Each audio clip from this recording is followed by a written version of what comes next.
Nouvelle édition d'information, Madame, Monsieur, soyez les bienvenus. Au sommaire, samedi 17 avril 2021, deuxième journée du séminaire national de formation à la citoyenneté mondiale et à l'éco-citoyenneté dans le contexte de la crise sanitaire à Covid-19. Les moments forts ont été la restitution des travaux effectués par les étudiants en groupe de tâches et le témoignage de Didier Drogba en tant que citoyen du monde. Et puis dans cette édition, nous irons à la découverte du torse du Belvédère, œuvre phare des musées du Vatican, conservé à l'intérieur du musée Pio Clementino, qui compte une douzaine de salles. Chose promise, chose due, la deuxième journée du séminaire national de formation à la citoyenneté mondiale et à l'éco-citoyenneté dans le contexte de la crise sanitaire à Covid-19 s'est déroulée le samedi 17 avril 2021, toujours au siège du Centre de recherche et d'action pour la paix CIRAP. L'après-midi de ce jour a été riche en émotions et en émerveillements. Les participants repartis en 4 groupes de tâches ont su restituer avec brio leurs travaux, dirigés par mademoiselle Marie-Josée Ouenou, fondatrice de la plateforme Wessisa. Enchantement, salve d'applaudissements, l'ex-attaquant de Chelsea FC, ex-capitaine des éléphants, la légende du football ivoirien, Didier Drogba, avait fait son entrée, c'était l'extase. Après les interventions des rapporteurs des groupes d'étudiants, Didier a rejoint la table de séance, accompagné du révérend père Arsène Brice Bado, coordonnateur général du séminaire. Dans un jeu de questions-réponses, l'invité spécial s'est livré à ses fans sans concession, racontant son témoignage de citoyen du monde. Didier, on voit de Yopougon en France et en Angleterre, en Chine, aux États-Unis, en Turquie, au Canada. Voilà, vous avez vraiment parcouru le monde. Qu'est-ce que vous avez vu? Quelle a été votre expérience? Qu'est-ce qui vous a marqué? Qu'est-ce qui vous a choqué aussi? Quelles sont les difficultés que vous avez eues? Comment vous avez pu justement les surmonter en tant que citoyen du monde? Nouvelle école, nouveaux amis, nouveau contexte. Donc c'était vraiment difficile. C'était vraiment difficile.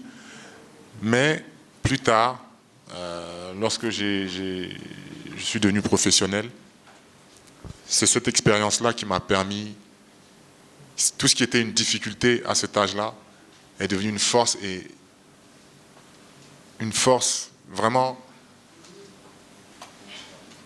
imbattable. C'était une vraie force pour moi. C'est-à-dire que j'arrive dans un endroit, ça va faire à peine 6 mois que je suis là, mais les gens vont avoir l'impression que ça fait 2 ans que je suis déjà dans la ville. Parce que j'ai obtenu cette capacité à m'adapter rapidement et qui fait la différence et qui nous fait gagner beaucoup de temps, surtout dans le milieu du football. Dans le football où lorsqu'on signe dans un club, on en attend beaucoup de vous dès le départ. Oui. Vous avez fait le tour du monde. Vous avez vu un peu partout. Vous êtes quitté en Côte d'Ivoire à 6 ans. Vous partez, quand vous revenez, quel est le premier choc quand vous voyez l'incivisme des Ivoiriens, ou du moins, quelle est la plus grande indiscipline que vous avez remarquée au niveau de vos frères ivoiriens, que vous pouvez nous partager pour que nous prenions ça à l'esprit également? Merci. Ce que j'ai remarqué en revenant m'installer en Côte d'Ivoire,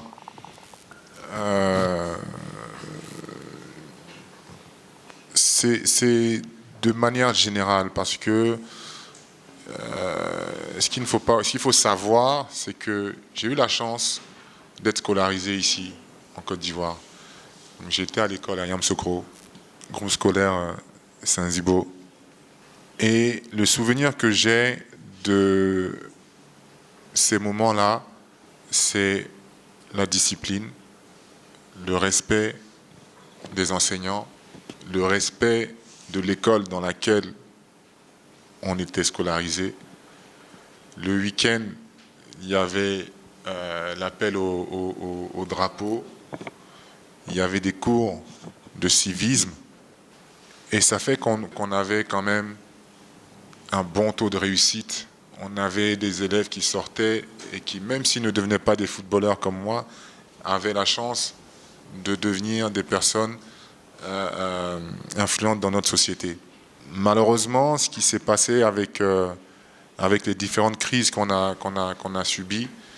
Ce qui faisait notre force a été un peu oublié et ça a permis de mettre en avant autre chose, c'est-à-dire plus on sait, plus on apprend,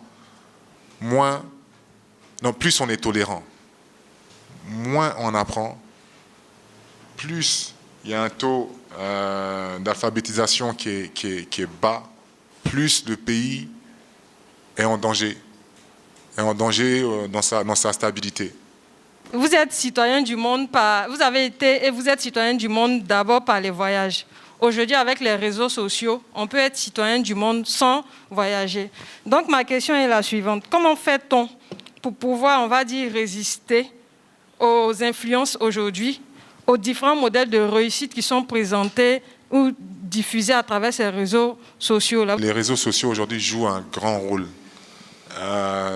Depuis ces 15-20 dernières années, aujourd'hui, des influenceurs, des personnes méconnues du jour au lendemain peuvent devenir des stars. Alors, je ne peux pas dire que je n'ai aucun respect pour ça, non, au contraire, parce qu'il faut quand même de la régularité, il faut quand même de l'abnégation, il faut quand même certaines valeurs qu'on retrouve toujours dans le processus pour arriver au succès. Quand je viens ici et que je vois ce parterre de jeunes, je suis fier. Je suis fier parce que je me rends compte que la Côte d'Ivoire a vraiment des jeunes dévoués, des jeunes ambitieux. Et je vous l'ai dit tout à l'heure, pour moi, vous êtes les leaders de la Côte d'Ivoire. L'avenir de la Côte d'Ivoire est entre vos mains. Les étapes conclusives ont été la synthèse des travaux brillamment assurée par M. Denis Ramdé, le rapporteur général du séminaire. La remise des attestations de participation aux étudiants. Heureux d'avoir participé à ce séminaire de 2 jours, ils ont accepté de se prononcer. Si je dois retenir quelque chose de ce séminaire, c'est que ça a été une expérience extrêmement enrichissante qui, dans mon sens, contribuera à transmettre cette mouvance de l'éco-citoyenneté à la jeunesse ivoirienne. J'ai retenu que nous sommes tous des citoyens du monde, qu'il est important pour la jeunesse d'aider les autres, de se mettre au service des autres, parce que être citoyen, c'est aussi être au service d'autres personnes. Ce séminaire vient à point nommé dans la citoyenneté mondiale, parce que pour nous, jeunes de Côte d'Ivoire surtout, on n'a pas cette information sur la citoyenneté mondiale. C'est notre première fois d'entendre parler d'éco-citoyens, de citoyens mondiaux. Donc je pense que c'est un bon moyen pour se lever contre les clivages nationaux, aller au-delà même de nos frontières. L'Institut Afrique Monde Côte d'Ivoire, IAMCI, le Centre de recherche et d'action pour la paix, CERAP, et l'UNESCO peuvent fièrement affirmer que ce séminaire national de formation est un véritable pari gagné. Nous nous intéressons à présent au torse du Belvédère, un chef-d'œuvre culturel dont le mystère et la beauté n'ont nullement été altérés par le temps et l'histoire. Morel Poti nous fait découvrir cette œuvre phare des musées du Vatican, conservée à l'intérieur du musée Pio Clementino, qui compte une douzaine de salles. Suivons-le. Dans le flux des quelques 20 000 touristes qui traversent chaque jour les salles des collections d'art du Vatican, ébahis par les multiples stimuli esthétiques auxquels le regard est soumis, la grandeur de ce chef-d'œuvre risque de ne pas être saisie à sa juste valeur. Aujourd'hui situé dans la salle des Muses, le long du chemin qui mène à la chapelle Sistine, le torse se présente de dos, s'imposant immédiatement en termes de force et de beauté physique. C'est une œuvre symbolique dans l'identité des musées du Vatican.